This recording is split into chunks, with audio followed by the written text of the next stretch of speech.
l'Europe qu'elle n'a pas choisi, ce qui serait quand même paradoxal. Voilà ce que dit Mario Draghi, donc, qui appelle à de la mesure. Les Européens. Romain Daubry est avec nous pour Bourse Direct. Bonjour Romain. Bonjour Guillaume. Comment sentez-vous les forces en présence dans ce marché ? Elles sont un peu en retrait, les forces, dans l'immédiat. Tout le monde est un peu en situation d'attente avant la séance du 2 avril, qui sera peut-être, tellement c'est attendu, un non-événement finalement, comme c'est souvent le cas dans ces cas-là.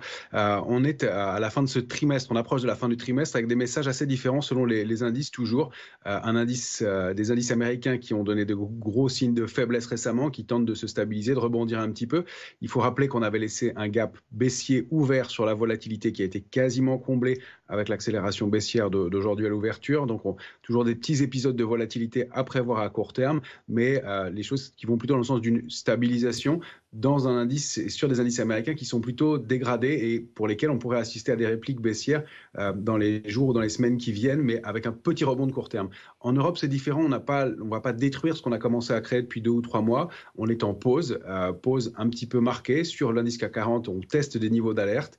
C'est la zone 7937, 8019 qu'on est en train de tester, mais on n'accélère pas.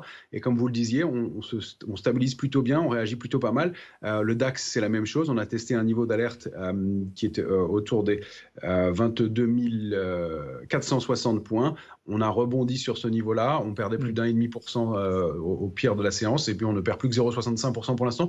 Donc, plutôt une situation de pause sur les grands indices européens, une situation de tentative de stabilisation, encore une fois, avec des intérêts qui sont un petit peu à la pression baissière sur les indices américains, mais avec pas mal de protection dans les portefeuilles, et à la stabilisation en Europe, avec en revanche un ratio de couverture qui est plutôt optimiste pour l'instant. Quels sont les prochains seuils qu'il faudra suivre sur le CAC notamment, mais pas que, on repasse quand même sous les 8000 aujourd'hui, Romain, sur le CAC 40 ? Ouais, si on regarde le futur, c'est pas terrible. On est repassé sous le niveau de 8019 points. On teste un niveau d'alerte, mais on n'accélère pas. On a rompu le range. On teste la borne basse du range 8019, 8249. C'est pas un très bon signal. On a un plancher suivant, c'est 7937 points.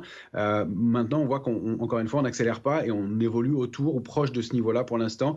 C'est plus un peu de prudence, à mon sens, peut-être même une prise d'élan pour pouvoir stabiliser, retourner dans cette latéralisation. Attention, si on passait sous 7937, dans ces cas-là, les mouvements pourraient être un peu plus gênants avec des cibles situées un petit peu en deçà des 7800 points.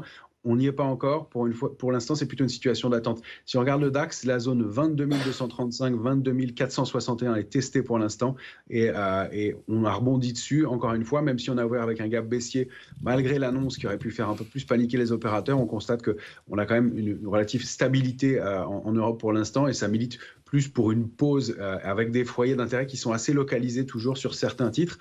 Et c'est plus, à mon avis, encore une fois, et toujours en ce moment, le thème du stock picking qu'il faut privilégier.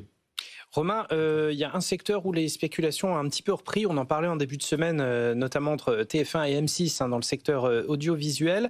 Un peu d'ébullition autour des deux titres. Malgré tout, on sent que c'est un tout petit peu compliqué du point de vue technique. Il y a visiblement une sorte de plafond de verre, mais sur les deux actions.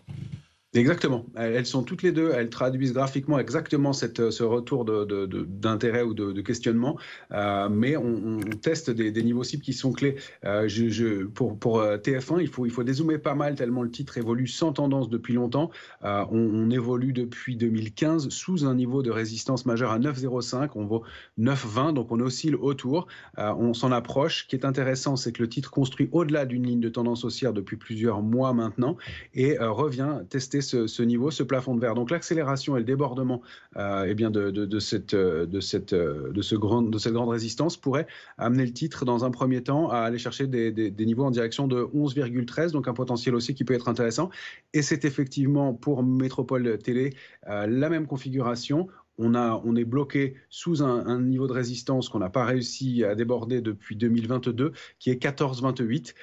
On y est revenu assez rapidement. Ça fait partie des titres qui surperforment depuis le début de l'année, l'indice CAC 40. Et le débordement de 14,28 permettrait d'aller chercher 18,06.